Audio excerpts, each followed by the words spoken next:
आज हामी एउटा यस्तो कथाको चर्चा गर्दैछौँ जुन नेपालको पहाडमा लुकेको एउटा सानो गाउँबाट सुरु हुन्छ। यो कथा हो समुदायको शक्ति र एउटा सानो आइडियाले कसरी ठूलो परिवर्तन ल्याउन सक्छ भन्ने कुराको। आउनुहोस् सुरु गरौँ चिउरीधारको यो प्रेरणादायी यात्रा। यो पूरै परिवर्तनको केन्द्रमा एउटा एकदमै सरल तर त्यति नै शक्तिशाली सोच लुकेको छ। एक घर, एक उत्पादन। यो एउटा नारा मात्रै होइन, यो त एउटा यस्तो मन्त्र हो जसले पूरै समुदायको भविष्य बदल्ने क्षमता राख्छ। यो सपनाले आकार लिइरहेको ठाउँ हो रोल्पा नगरपालिकाको वडा नम्बर 10 मा पर्ने एउटा सुन्दर गाउँ चिउरीधार।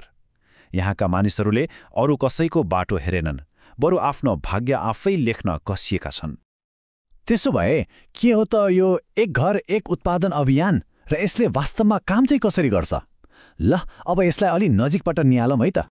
यो एउटा बेग्लै किसिमको आर्थिक मोडल हो। कल्पना गर्नुहोस् त, गाउँको हरेक घरले कुनै एउटा विशेष वस्तु बनाउनमा महारत हासिल गर्छ। भन्नुको मतलब हरेक घर आफैमा एउटा सानो उत्पादन केन्द्र जस्तै भयो, होइन त? अनि यहाँ उत्पादन हुने चिजहरूको विविधता त झनै रमाइलो छ। कसैको बारीमा ताजा तरकारी लट्टरम्म फलेको छ त कसैले मिठा फलफूल, कोही अन्न उत्पादनमा लागेका छन् भने कोहीले चाहिँ परम्परागत घरेलु सामानहरू बनाइरहेका छन्। तर उत्पादन गर्नु मात्रै त सबै थोक होइन। अब प्रश्न उठ्छ, यी उत्पादनहरू उपभोक्तासम्म पुग्छन् तरी कसरी?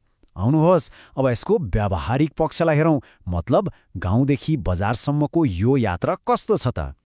स्थानीय सामानहरू ग्राहकसम्म पुर्याउन एउटा एकदमै स्पष्ट र व्यवस्थित बाटो बनाइएको छ। पहिलो चरणमा घरमै उत्पादन हुन्छ।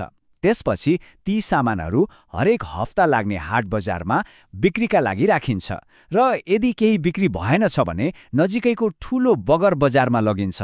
कति सरल र प्रभावकारी!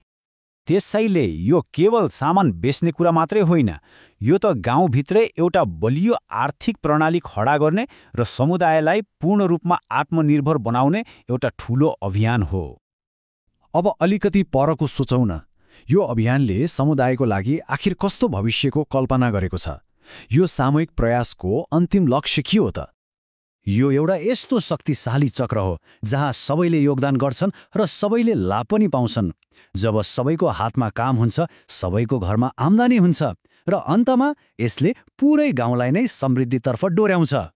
चिउरीधार समुदायले आफ्नो लागि एउटा साँच्चै महत्त्वाकांक्षी लक्ष्य राखेको छ। उनीहरूको सपना आफ्नो गाउँलाई स्वावलम्बी र आधुनिक कृषि गाउँको आदर्शको रूपमा चिनाउनु हो।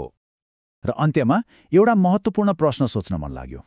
के चिउरीधारको यो सानो तर शक्तिशाली अभियानले देशका अरू सयौं गाउँहरूलाई पनि यस्तै सकारात्मक परिवर्तनको लागि प्रेरणाको दियो बाल्न सक्ला त?